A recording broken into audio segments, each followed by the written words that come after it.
Just because you're in B2B doesn't mean that you need to be vanilla in the way that you come across. You can push the envelope there too.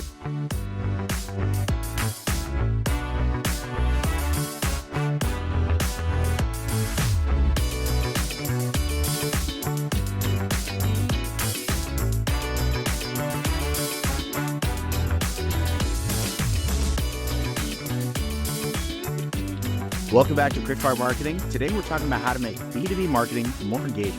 I've got my special guest here today, Stephen Banbury, EMA's own head of strategy. Stephen, what never changes? What never changes or should never change in B2B marketing is a focus on your customer and essentially how you're solving your customers' pain points. It's very important when you're articulating your product that you're doing so from a customer back standpoint. So what's really the value that you're bringing and the benefits that you bring versus what are the feeds and speeds, feature functions. So really thinking about when a customer comes to solve a need or there's a pain point that you're addressing it in terms that they can really understand. So the way you think about a customer and the customer experience should never change. Yeah, just kind of simplifying it down, making sure everyone gets it. That's right. And that actually goes down to even to the program level. So being like really intentional about your program. So when you think about the buyer's journey, certainly within the B2B landscape, it's typically a group. It's not really ever an individual. You're actually selling to like multiple people. So be really thoughtful about the language that you use, the cadence at which you're putting out those communications to help drive them to purchase. So great. Thanks for covering what never changes. But what about what does change? Well, one thing that's, I think, changing is for B2B, actually looking and taking lessons from the consumer, a B2C world, and direct to consumer, where if you take the case of, say, creative and design, being a little more human, like pushing those boundaries a little. Just because you're in B2B doesn't mean that you need to be vanilla in the way that you come across. You can push the envelope there too.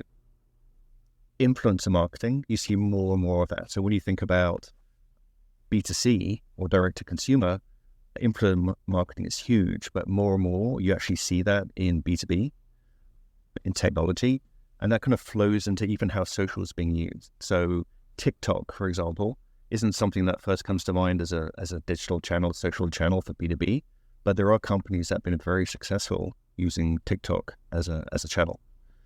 Often in B2B, we used language, or I've seen language being used in a way that actually is off-putting and very jingoistic. So keep it simple. Actually making messaging simple is actually harder than it looks. So you really have to work to make that happen. Do you mean like when people add as a service to the end of everything? Or sometimes. Yeah. Like, you know, there's like SaaS, and there's IaaS, and there's PaaS, and there's MaaS, and you put a letter in front of it, and we got an AAS after it. I think it's acronyms. Oh, terrible, right? I mean, there is industry ones, but it's important before you just throw acronyms that you've made up for your own service to actually explain what that is before you start shortening it, because it's just very off-putting. Yeah. So yeah, I agree. You mentioned making your brand more human, sounding more human, but all these artificial intelligence tools are coming in. They're slowly displacing people, or, you know, they're moving people's functions around. How do you, what are some things you can do to focus on staying more human when you're getting caught up with all this artificial wave? That's a great question. So when you think about Gen AI and the way it's used to generate content, you're not replacing a gifted writer, right? Or a subject matter expert. Now, it could reduce the size of that team, but to make it more human, you need a human. We've just seen more and more Gen AI tools, whether that's Midjourney for designers, whether that's ChatGPT or Claude, for example, Descript. There are many tools out there that are changing the way marketers, and actually every role, every function is thinking about their role. So definitely time for people to really start interacting with it and get familiar with it. But at this point, I don't see it replacing a writer, for example, or a creative. Yeah. Is there anything else that comes to mind? Well, one of them is actually shorter form content. So shorter term content, so videos, because time is precious and people don't want to spend the time or don't have the time to sit down to like a 20-minute, 40-minute video. And if you think about the podcast here, this is a short podcast. Yeah. And that's intentional because people don't have the time to sit down. So shorter form, definitely something that you're going to see more. All right. Well, Stephen, thank you so much for joining us. Guys, we're wrapping up at Quickfire Marketing. You can find us on LinkedIn and wherever podcasts are found. Talk to you guys soon. Cheers.